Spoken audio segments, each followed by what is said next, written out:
The silence of the stars stretched across the black void like silent witnesses to a forgotten tragedy. In the distance, drifting without direction, a small escape shuttle spun slowly, lights flickering, systems dying one by one. Inside the shuttle, a soft alarm beat like a dying heartbeat. The oxygen reserves had fallen into the red zone. Temperature regulation was failing, gravity was flickering. Near the shattered control panel sat an alien woman, her skin pale lavender, clothes torn and stained with blood. Her name was Alira, her breathing was shallow, but her mind remained focused. Beside her, strapped into a cracked seat, was her son Urin, barely 8 standard cycles old, trembling but silent. His small fingers clutched a blanket wrapped around him, while his wide, silver eyes never left the crumpled figure on the floor. That figure was their lifeline, Commander Catchall, Alira's bondmate and Urin's father. His chest rose with weak, uneven gasps. Blood pooled beneath him, and the emergency sealant patch on his abdomen did little to stop the slow leak of life. He had shielded them during the escape, absorbing the impact when their cruiser had been struck by the enemy's plasma round. He had piloted the shuttle away from the wreckage of their world. Now, he lay dying. Their planet, Deros 3, had been known for peace, for culture and art. They had no warships, only science vessels and trade hubs. But peace had made them weak. When the Vulcan Dominion arrived, an empire of cybernetic beasts, bred for warfare, Derasi had nothing to fight back with. The first wave wiped out the orbital defenses. The second decimated the surface cities. By the time the third arrived, it was slaughter. No one came. The Galactic Council, long hailed as the guardians of interstellar civilization, offered words and condolences, nothing more. But Derosi had not been strategic enough, not valuable enough, not profitable. Only a few hundred civilians had escaped before the skies turned black with fire. Alira, Cahul and Urin were among them. Now, weeks later, they floated in the vacuum. Their fuel reserves had been exhausted after they evaded a Vulcan patrol. Their power cells were failing. Every nearby ship ignored their distress signal. She had sent the call 100 times, repeated coordinates, offered credits, even begged in common tongue. There had been no reply. Until now. A single green light blinked on the COM panel. An incoming hail. Alira froze. Urin lifted his head. Cahul groaned but did not awaken. She leaned over, hands trembling, and activated the receiver. "This is Captain Elias Rourke of the human ship Valkyrie. We picked up your signal. Sit tight, we're en route." Alira stared in disbelief. "Human," she whispered. "The humans." Rumors said they were unpredictable, that they were new to the galactic stage, that they made enemies quickly and allies reluctantly. But the one thing everyone agreed on, they never ignored a distress call. She leaned toward the mic. "This is the Derasi shuttle. Azural's flame. We're adrift. Injured aboard. 1 adult critical, 1 child. Please, we're not going to make it much longer." Captain Rourke's voice came back steady. Unshaken. "Copy that. Hold on, we're 14 minutes out. Keep your air recycled as best you can. Help is coming." Alira covered her mouth, tears escaping despite her strength. Urin looked at her, confused. "Are they coming, Mother?" She nodded. "Yes, child. Someone heard us, but hope came with risk." Their position was still transmitting. The humans had heard it, but others might, too, and not all would come to help. Far away, a sleek dark vessel stirred, black hull etched in crimson glyphs. The Vulcan ship turned toward the Derasi shuttle, now marked by its own signal flare. The predators had caught the scent. Inside the shuttle, oxygen scrubbers coughed, their filters clogged, lights dimmed to emergency red. Urin started to cry, his voice quiet, more from fear than pain. Alira moved to Cahul's side, placing a hand on his chest. His breathing was shallow, but he clung to life. She couldn't let it end like this. Not in silence. Not like this. "Captain Rourke," she whispered into the COM. "They're coming." "I know they are." There was silence for a moment. "They're confirmed. We've picked up a heat signature moving toward your location. They're armed. We'll intercept." She wanted to believe him. She needed to believe him, because now their lives rested not in the hands of ancient galactic empires or powerful alliances, but in the hands of strangers, a species that owed them nothing. The Valkyrie was still minutes away. Outside, the darkness stirred. Alira whispered a prayer in her native tongue, pressing her forehead to her son's. If this is the end, she thought, let it come quickly. But a flicker of light appeared in the distance, a silhouette, cutting through the stars. The Valkyrie. It was smaller than she imagined, less armored than any warship she'd ever seen. But it moved with purpose. with speed, and it didn't slow down as it charged straight between the shuttle and the incoming enemy ship. A blinding flare erupted from its port side, its shields deploying. With an audible hum across the comms, then a calm voice returned. "This is the Valkyrie, you are not alone anymore." And for the first time in many days, the stars didn't seem so cold. A light among shadows, the Valkyrie roared between the Narration shuttle and the advancing enemy, its hull shimmering under a sudden barrage of plasma fire. Inside the failing Azural's flame, Alira clutched Uran tightly, shielding him as the shuttle rocked from the concussive force. The lights flickered again, and the faint glow of the comms blinked uncertainly. Outside, the humans had drawn the attention of the Vorkon war vessel. They didn't retreat. They didn't hesitate. They engaged. From the observation slit near the side hatch, Alira saw bursts of blue light arc from the Valkyrie's forward cannons. The human ship wasn't a heavy cruiser, but it danced with agility that belied its size.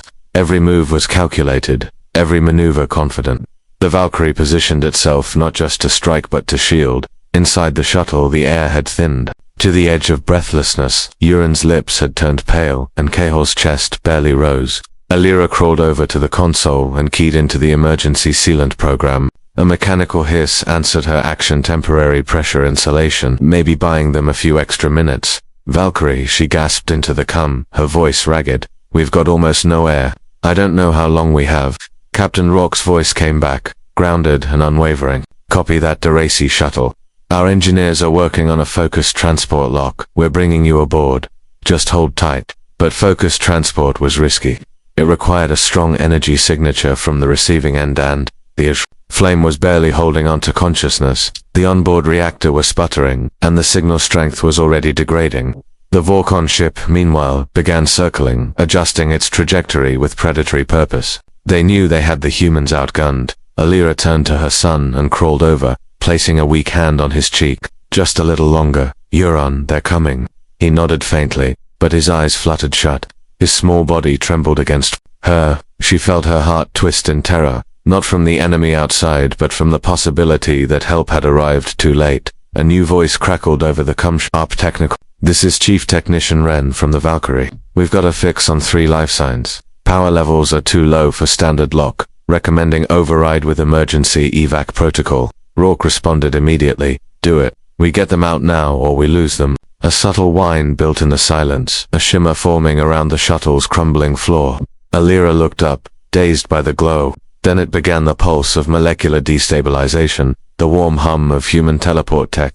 The light consumed. Then first Uran, then Cahol, then finally Alira herself. And then she was standing on metal. Warm, stable metal. Bright lights hit her eyes. The filtered, sanitized air stung her lungs like fire, but it was air, real air. Her knees buckled, and before she could fall, human arms caught her. "Vitals are dropping. Get the boy to pediatrics. The male Narration is critical. Prepared for immediate stasis." Alira barely processed the chaos around her. Her gaze darted from figure to figure. Humans in black tactical uniforms moved around her with silent urgency. Their eyes were alert but not cruel. Their hands were gentle but firm. Someone laid her onto a padded bed. Another placed an oxygen mask over her face. She turned her head. Weakly, Uran was lying nearby, eyes closed but breathing. A human nurse adjusted a scanner over him and smiled at Alira. "He's stable. He just needs rest." Alira tried to speak but failed. Exhaustion overtook her like a crashing wave.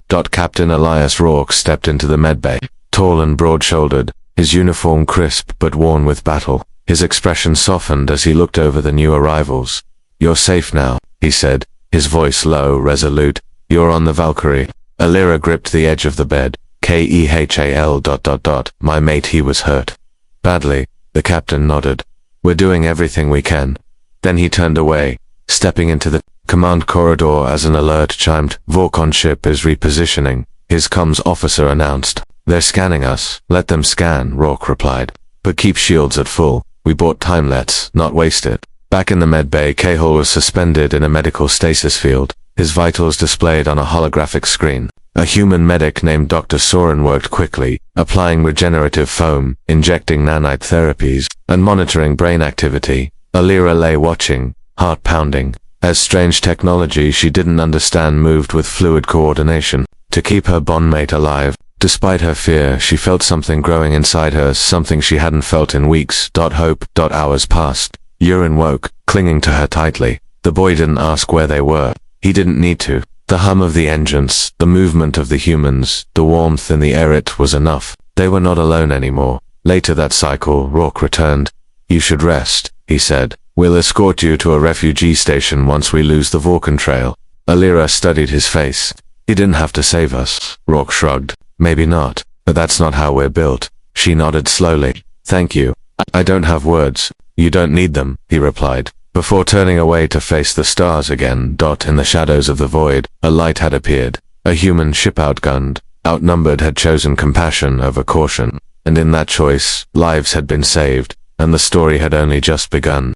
Scars in the stars, the medical bay of the Valkyrie pulsed softly with quiet machines and muted footsteps. Overhead lights bathed the room in a sterile glow, but to Alira it felt like sunlight breaking through endless storm clouds. She sat upright, now weak but awake, her hand resting protectively on your... He slept peacefully beside her, his small chest rising and falling with even breaths, a sound she had feared she'd never hear again. Across the room, Kehel still floated in the stasis field, unconscious but alive. The humans had stabilized his condition, though his recovery would be long. Alira watched the bioreaders display his vitals, her eyes locked on each pulse of light as if willing it to continue. Outside the medbay, the Valkyrie cruised through empty space, silent and alone. The Vulcan warship that had hunted them was still out there, though no longer in direct pursuit. Captain Rourke had outmaneuvered them through a debris field left from an ancient battle, using the wreckage of forgotten ships as cover. But they knew it was only a matter of time before the enemy returned. In the command bridge, Captain Rourke stood with arms folded behind his back, eyes locked on the star map projected in front of him. Red clusters marked Vulcan activity. Blue markers represented friendly outposts, but where they were now floating in a corridor of lawless space, there were no colors. Just gray, unclaimed, unsafe. "Report," he said without turning. "Engines running clean, but we'll need to stop for resupply in 36 hours, replied Lieutenant Vera, his first officer. "We've also received a ping from the fringe system. It might be an independent station. Possibly friendly." Rourke narrowed his eyes. "Possibly isn't good enough when we're carrying civilians. Find out. I want a name, a face, and a record on whoever's running it." Vera nodded and got to work. Meanwhile, in the mess hall, crew members spoke in hushed tones about their newest passengers. Humans were curious by nature, but also respectful. They had seen refugees before, scarred, broken, frightened, but the Diraci woman and child were different. Despite the trauma, they had strength in their eyes. Something familiar, something human. Alira entered the mess hall slowly, Urine walking beside her, holding her hand. The room quieted as they stepped in. Eyes turned, not with suspicion, but interest. A young crewman rose and offered them seats near the viewport. The stars glowed beyond the glass, distant and silent, but no longer empty. A woman approached a human medic with soft features and a firm step. She offered Alira a cup of something warm. "It's herbal," she said. "Helps with the nerves." Alira accepted it cautiously. "Thank you," she said. Her voice low. The medic smiled. "I'm Lieutenant Sarah Chen. I helped treat your mate. He's strong, you should know that." Alira nodded, her fingers tightening around the cup. "He fought to keep us alive, even when the universe turned away." Sarah sat across from her. While the universe didn't turn away completely, there was a pause. Euron leaned against Alira, his head resting on her side. "Why?" Alira asked suddenly. "Why would your people help? You didn't know us. We had nothing to offer, no value." Sarah looked at her for a long moment. Then she said, "That's not how we think. We help because someone has to, because if we don't, who will? It's not about value. It's about choice." Alira stared at her, those words echoing through her mind. Choice. No one in the council had chosen them. Not a single allied world had lifted a finger. But the humans they had chosen to act. Captain Rourke stepped into the mess hall, scanning the room before his eyes landed on Alira and her son. He approached quietly, not wanting to intrude. "May I sit?" he asked. Alira gestured to the empty seat beside her. Rourke sat, placing a datapad on the table. "Your mate's recovery is progressing. We'll keep him in assisted stasis until we reach safer space. I just thought you'd want to know." Alira bowed her head slightly. "Thank you." He hesitated before continuing. "I've reviewed the logs from your shuttle. What happened to your world? It wasn't just war, it was extermination." She looked up, pain flashing in her eyes. "Yes, they came not to conquer, but to erase." Rourke's jaw tightened. "That's genocide. And if the council ignored it, they're complicit." Alira felt a strange sensation rise in her chest. Not fear, not sorrow. Something hotter. Anger. The council didn't even respond to our emergency codes, she said. Not one ship, not one ambassador. We were screaming into a vacuum. Rourke leaned forward, voice low. They'll hear you now. I promise, she looked at him. And you, why do you fight? His eyes held steady. Because someone has to. Silence settled between them. A silence not of fear but of shared understanding. The humans were not perfect. They were not the most advanced, or the most powerful, but they were willing to bleed for people they'd never met. Later that cycle, as the Valkyrie passed through a binary star system, Alira stood by the observation window with Uran beside her. The boy stared in awe at the twin suns blazing like fire through the darkness. Do you think they'll stay with us, Mother? He asked quietly. The humans. She placed a hand on his shoulder. I don't know, my son, but I believe they'll fight for us. Until we can fight for ourselves. Far behind them, the Vorkon warship received a transmission. Target shuttle, lost. Human interference confirmed. The Vorkon commander, encased in gleaming armor and artificial muscle, turned toward his navigation officer. Then we'll change our target, he said coldly. Set course for the human ship. If they want to protect the weak, let them share their fate. Humanity never retreats. The Valkyrie sliced through the void with a silent determination. Its engines humming like the heartbeat of something alive. Though small and lightly armored by galactic standards, the ship radiated strength not just in its weaponry, but in the unwavering unity of its crew. Every human aboard knew they were now guardians of something greater than protocol. In the lower decks, Alira stood at the edge of the medbay, watching Cahol's stasis chamber. Pale light shimmered across the protective field as nanobots continued their quiet repair work. His breathing had grown stronger, his vitals steadier, but he remained unconscious. The human medics had told her recovery would take time, but hope had returned to her one breath at a time. Nearby, Uran was speaking with a young human engineer named Oren. The boy's natural curiosity had awakened in the safety of the Valkyrie, and Oren had taken it upon himself to teach Uran simple things: how energy shields worked, how gravity plating was calibrated, how to read human star charts. It wasn't much, but it gave the boy a sense of place. It gave him something that had been stolen to early-childhood. In the command bridge, alarms pierced the calm. Rourke was on his feet instantly. Talk to me, he snapped. Vorkon vessel has reacquired our trail. Long-range sensors confirm it's the same destroyer, said Lieutenant Vera. They're approaching fast. No signals, no hails. Of course not, Rourke muttered. They're not here to talk. He leaned over the console, eyes scanning the projections. The Valkyrie had limited firepower. It could outmaneuver many, but not for long. If they engaged in open combat, they might survive barely, but with refugees aboard, it was no longer about survival. It was about protection. Helm, adjust course, he ordered. Plot a jump trajectory to Garen Station. It's neutral and outside Vorkon reach. Aye, Captain. Jump ready in 15 minutes. The pilot responded. That's when the power fluctuation hit. The lights dimmed briefly. The engines sputtered. Just for a second, but enough for everyone to feel it. Sir, came the voice from engineering. We've just detected a power drain in the core matrix. It's not critical yet, but something's not right. Might be. A virus, maybe sabotage. Rourke's mind raced. Are you saying someone's inside our systems? Possibly. Or the Vorkon ship did more than just chase. They infected us before breaking off last time. In the medbay, Dr. Soren turned as the power flickered. Machines reinitialized, but the tension hung in the air. Alira stepped closer to her husband's stasis chamber. What's happening? She asked. Soren didn't answer right away. Then, he said quietly, that Vorkon ship isn't just hunting, it's bleeding us dry. Slowly. On the command deck, Rourke clenched his jaw. He wasn't about to let his ship, or his passengers, become ghosts in space. Vera, he said firmly, we prepare for confrontation. Notify the crew, weapons to stand by, defense teams to sectors 1 through 4, and bring Alira to the bridge.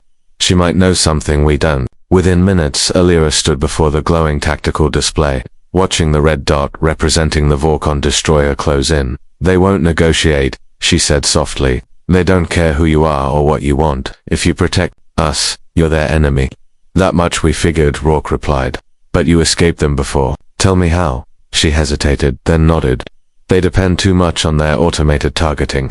We disabled one of their sensor nodes using a flare beacon, blinded their scans, just long enough to slip past. Rourke turned to his team. Heard her, prepare decoys, tactical load distortion flares. Let's see how well they fly blind. The humans moved like a single mind, no second guessing, no fear. As the Vulcan ship entered close-range sensor sweep, its massive form blocked the distant stars. Its hull bristled with turrets and glowed with internal heat. It was built for domination, not communication, and it was closing in fast. Distortion flares loaded. Tactical announced. Launch on my mark, Rourke said, his voice calm. 3, 2, 1, mark. Outside, bursts of artificial light exploded across the vacuum. For a moment the Vulcan ship faltered. It adjusted course. Scanners shifted. Confusion rippled through its systems. The Valkyrie darted under its belly, engines flaring. The humans used every scrap of momentum and every ounce of cunning. They weren't running. They were outsmarting. Alira watched the view screen as the Valkyrie rolled, ducked, and weaved through weapons fire. She felt her pulse race, not in fear but in admiration. The humans didn't match brute strength with brute strength.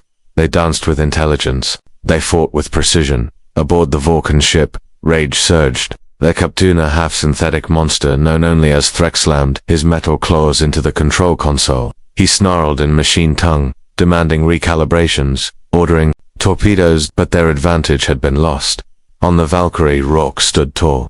Now we make our message clear, he said. Fire a full volley across their bow. Let them know they're not hunting prey anymore. They're facing humans. The ship's main cannons unleashed a roar of blazing energy, lighting up the void. The Vulcan destroyer swerved, just slightly but enough to show it had been rattled. Rourke's voice rang through the intercom. This is Captain Elias Rourke of the Valkyrie. You chose the wrong ship. You chose the wrong crew. Turn back, or be dismantled. Silence. Then the Vulcan ship hesitated. It paused, hovered, then slowly turned away. Not out of mercy, but because they understood now they were not dealing with diplomats or cowards. They were dealing with something far more dangerous. Humans. In the aftermath, the ship's lights stabilized, engines returned to normal, and the crew of the Valkyrie released a collective breath. Alira stood quietly at the edge of the bridge, watching the stars shift as the ship changed course. She turned to Rourke. You didn't have to fight, but you did. Rourke gave a soft shrug. We're not in the habit of backing down. She looked out into the dark again. You're not what I expected, Captain. Neither is survival, he said. Below deck, Cahul stirred faintly in his stasis bed. A flicker of awareness returned to his mind. Perhaps it was the hum of the engines, or the voice of his son, laughing for the first time since the war began. Hope, once thought lost, had taken root on a ship that was never meant to be a lifeboat, but had become one anyway, and the journey was far from over. A place worth defending. The Valkyrie glided through the edge of neutral space. Its course now locked toward Garin Station, a remote outpost built inside the ruins of a fractured moon. Not part of any major alliance, it was a haven for exiles, traders, and those forgotten by the galaxy's high councils. Captain Rourke hoped it would offer safety, even if temporary, fuel, food, and a quiet place to breathe. Inside the ship, the crew moved with renewed confidence. They had faced down a Vulcan destroyer and survived it with brute force, but with clever tactics and unity. The incident hadn't broken them, it had sharpened them. In the medbay, Cahul opened his eyes. The light above him was soft and warm. For a moment he thought it was a dream, a final memory playing before death. But then he felt the coolness of metal beneath him, the faint humming of machinery, and the distant murmur of human voices. Not Darasi, not synthetic, human. Alira was at his side in seconds, her hands trembling as they touched his cheek. You're awake, she whispered, voice thick with emotion. Cahul blinked, eyes scanning her face. Urine, he rasped. He's safe. We're all safe. The humans, they saved us. He tried to sit, but she gently pushed him back. His body was still too weak, but the words reached him. They sank deeper than any medicine. Humans. The name meant little to him before. Rumors, whispers, a new species making waves in the galactic community. Some said they were reckless. Others said they were foolishly brave. But now, lying there, alive because of them, Cahul knew only one thing: they had acted when no one else did. Meanwhile, in the engineering bay, Urine stood beside Oren, watching. A drone hover above an open plasma coil. The child's wide eyes absorbed every movement, every tool, every blinking panel. I didn't know ships could talk, he said softly, listening to the way the Valkyrie responded to its crew. Oren smiled. They don't talk like you or me, but they have rhythms. Sounds you learn to understand them, you learn to trust them. Urine pointed to the glowing reactor core. It's like a heart. Exactly, Oren said. Every crew member listens to that heart. That's how we stay alive. The boy nodded slowly. He had lost his home, his family's honor, his certainty about the universe. But here, in this mechanical place full of noise and sparks, he found something steady, on the bridge. Captain Rourke reviewed a message from Garen Station's administrator, gruff, four-armed trader named Sale, who looked more like a miner than a leader. "Bring your ship in," Sale had said. "No questions asked, but don't bring trouble." Rourke smirked. "No promises." As the Valkyrie approached the moon, the shattered rock formations came into view. Great chunks of white and gray drifted around the station, remnants of a planetary body torn apart during a forgotten war. Within one of the largest craters, built into a hollow cavern, lights flickered. Homes, shops, dockyards. Garen Station wasn't pretty, but it was alive. "Prepared to dock," Vera called out. "Garen confirms clearance." As the magnetic clamp secured the Valkyrie to the station's docking ring, Rourke stood near the airlock with a small team. Alira, Uran, and even Kahal, now out of stasis and assisted by a hover brace, joined them. "I don't know what kind of welcome we'll get," Rourke warned, "but you'll be safe. I've arranged for a secured unit, medical, food, access to education for the boy. It's not home, but it's something." Alira looked at him, eyes reflecting more than just thanks. "You didn't have to do any of this." "I didn't," he agreed, "but that's the point." The airlock hissed open. The smell of iron and grease hit them first. The docking corridor was dimly lit, its walls patched with mismatched metals from dozens of worlds. Traders, mercenaries, and exiles moved along the corridors, eyeing the newcomers with a mix of indifference and curiosity. Sale, the administrator, met them at the gate. "You're late," he grumbled. "Almost got vaporized by "You know how it is," Rourke replied casually. Sale looked over Alira's family. "These the ones you risked your ship for? They're survivors." Sale snorted.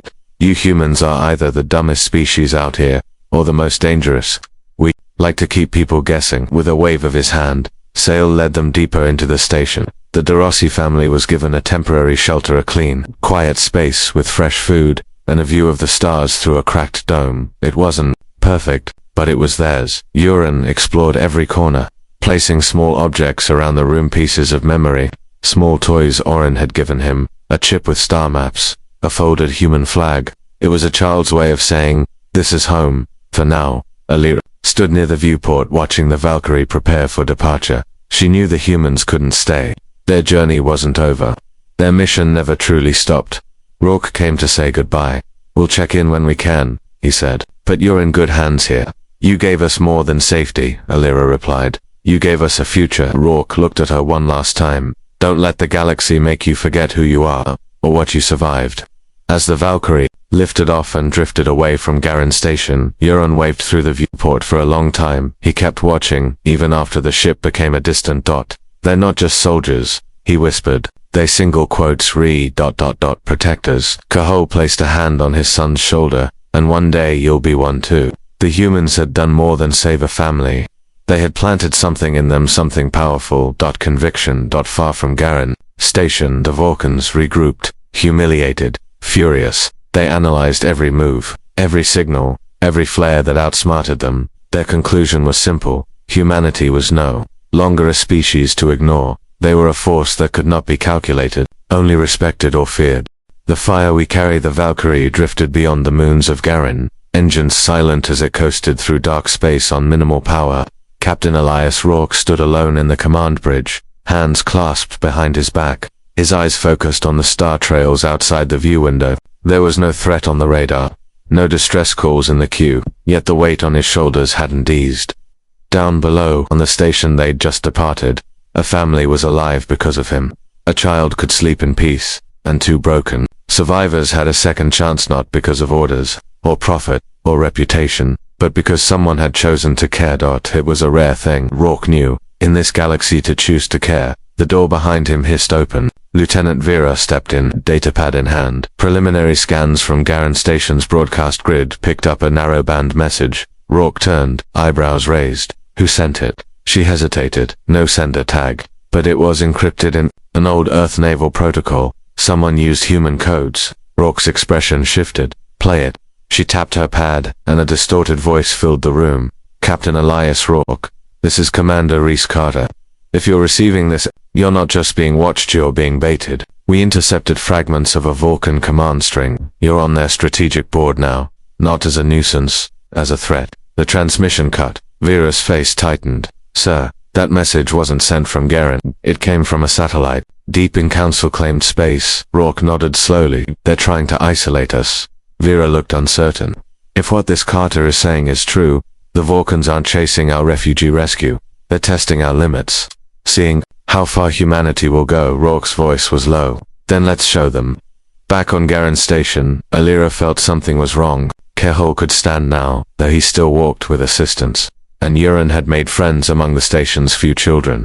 They were settling in, but the silence that followed the Valkyrie's departure had become unsettling. She accessed the station's public console, searching for any outgoing transmissions tagged with the Valkyrie's signature. There were none. Not since they left. Kehol entered the room slowly. You're worried I am. He rested a hand on her shoulder. They're soldiers. They know what they're doing. They're not just soldiers, she said, her voice hushed. They're the only ones who didn't run. Kehol looked at her for a long time. Then maybe it's time someone stood with them. On the other side of space, deep in the Valkyrie's briefing room, Captain Rourke addressed his crew. The mood was tense. The faces staring back at him were tired, but focused. They knew the mission had changed. This wasn't about one family anymore. This wasn't supposed to be a war, Rourke began, voice calm and heavy. But when we intercepted that family, the galaxy noticed. Not because of what they were, but because of what we did. He looked around the room. We made them uncomfortable. Some crew members nodded slowly. The Vulcans think they understand us. That we won't risk more than we can gain. That we'll pull back when it gets too hot. But they're wrong. We don't retreat from the right thing. We run toward it. He tapped a star map on the holotable, highlighting 3 regions of recent Vulcan attack: civilian transports, refugee clusters, unaligned science colonies. They're not hunting military targets, they're targeting hope. Because that's the one thing they can't control. But we can. He stepped back, letting the silence hang. If we're on their radar now, then let's give them a reason to be afraid. The room erupted into movement orders exchanged, assignments taken, plans put into motion. The Valkyrie wasn't just a ship anymore, it was becoming a symbol. Dotting Garen Station's quiet corner unit, Alira composed a message. Not a distress call, not a plea but a declaration. To anyone listening, she began. My name is Alira of Deras 3. My world was destroyed, my people ignored, my family nearly lost. But humanity did not turn away. She paused, heart pounding. Now I ask not for help, but to offer it. The humans fight not for territory, but for those forgotten, for those like me, like my son. If you're watching this, wherever you are, know this, the fire they carry, it spreads. She sent the message through the open grid, letting it bounce through the stars. Later that night, as Kehol held his son close and watched the stars, outside their cracked dome window, he saw a bright streak of light cross the sky, small but steady. The Valkyrie, somewhere out there, still flying, still defiant, a light in a dark galaxy, and on dozens of worlds. That message spread, quietly, secretly, on pirate frequencies and outlaw channels, on forgotten stations and rebel cruisers. People listened, survivors, soldiers, dreamers, all drawn by the same whisper. They came for her when no one else did, and slowly, the idea began to grow. Maybe they could stand too. The spark that lit the stars. Captain Rourke stood at the center of the Valkyrie's bridge, his face lit by the ghostly glow of dozens of open transmissions. One by one, the signals appeared, some clear, some scrambled, some barely holding a connection, but they all said the same thing. They had heard Alira's message, a freighter pilot from the Verge. Nebula offered fuel and resupply. A rogue planetary defense cruiser from a defunct alliance pledged escort. A pirate-turned-merchant relayed data on Vulcan patrol routes. Even a colony station that once refused all outside aid sent a single line of text. You helped them. We'll help you, Rourke exhaled slowly. What had begun as a desperate rescue had grown into something else. Something larger than the Valkyrie. Larger than any one ship or crew. Humanity had been tested, and now their actions had begun shifting the tides of apathy across the stars. But the Vulcans weren't finished. At the outer edge of neutral space, a new destroyer appeared, twice the size of the last, sleeker, faster. It didn't hail, it didn't threaten. It came in silence, bearing the mark of the High Order. A warship built not for pursuit, but annihilation. Inside Garen Station, alarms rang. People scrambled, panicked. Traders ran to lock down their stalls. Station security took up arms, and parents shielded children under metal support beams. and in one small unit on the eastern wing, Alira sat beside Cahol and Urin, her heart sinking as she saw the ship in the sky. She had feared this would come, but she hadn't expected it so soon, and yet she wasn't afraid, not anymore. She turned to Urin and kissed his forehead. No matter what happens, remember what they did for us. Then, without hesitation, she accessed the station's emergency beacon and transmitted her location directly to the Valkyrie on the bridge of the ship. Rourke's screen blinked. Alira's face appeared. "They're here," she said. "And they know where we are." His eyes hardened. "Then we make them regret it." Captain Vera said urgently, "That ship outguns us 20-1. We can't win a direct fight." Rourke didn't flinch. "We don't need to win. We need to protect." He tapped the com. "Prepare for rapid insertion. We're going back." As the Valkyrie changed course and fired its sublight engines at full burn, a wave of alerts hit Garen Station. The destroyer had launched drop pods, spheres containing Vorkon raiders headed straight for the surface, but they didn't reach it. The Valkyrie swooped in with brutal precision. Its railguns fired bursts that shredded the lead pods mid-air. Explosions lit up the sky like fireworks as the ship moved between the destroyer and the station, like a mother shielding her child. Then, out of nowhere, other ships arrived, small, mismatched, and not human. The Allies' Alira's message had touched a scavenger ship linked to the old Tritari resistance, jammed Vorkon sensors. A stealth frigate from the exile world, Erodin, dropped interference mines, and a human cargo runner and armored one of the destroyer's drones straight out of orbit. On Garen Station, civilians watched from behind thick glass walls, mouths open. For the first time they saw something unthinkable, a war being fought not for power, but for people. Barked orders on the bridge as his crew moved with razor focus. Divert power to the rear shields. Launch flares at 372. Signal our allies. Target the destroyers. Lower sensors. Missiles howled across the sky. The Vorkon destroyer reeled, not expecting such resistance. It returned fire, damaging one of the allied vessels, but even then, the humans didn't pull back. Inside the station, Cahol stood despite his injuries, leaning on a support rail as he watched the sky burn. He looked at his son, then at his wife. "Do you see it?" he whispered. "This is what hope looks like." Yoren nodded slowly, eyes wide with wonder. Down in the station's emergency control room, Alira was handed a mic. One of the Texan, old Garanite who had once distrusted every outsider, nodded to her. "You're the reason they came," he said. "They'll listen to you now." She activated the public comes to the Vorkons. "Hear this," she said clearly, her voice echoing through the station, through the ships in orbit, through every frequency they could reach. "You thought we were alone, but we never were." She looked up at the viewport, tears in her eyes. Because humanity doesn't run, it rises. The Vorkon destroyer shuddered under coordinated fire. Its hull cracked, its systems failed. And then, like a dying beast, realizing its reign was over, it began to retreat as it vanished into deep space, chased by fighter bursts and sensor beacons. The Allies cheered across open Karmstadt, and on the Valkyrie, Captain Rourke gave a rare smile. "It's not over," Vera said, watching the red dot disappear. "No," Rourke agreed. But the galaxies changed. Later, on Garen Station, celebrations broke out, not grand, but real. Children laughed again. Merchants reopened stalls. Lights returned to full brightness. And across every screen and corridor, one image kept replaying. The Valkyrie shielding. A civilian station refusing to retreat. Alira, Cahol, and Urin stood outside under the artificial dome, staring at the ship as it hovered quietly, like a guardian above. "Do you think they'll keep fighting?" Urin asked. Alira looked down at her son. "They already are, but not with hate, with fire. The kind that warms, the kind that spreads." Cahol nodded, resting a hand on his son's shoulder. "And someday, so will we." The Valkyrie didn't stay long, it never did. The crew had already plotted their next course to a mining moon, sending faint distress signals. They didn't know who was calling, they didn't ask Dot, they just went, because in the silent spaces between stars, when all others turned away, humanity answered.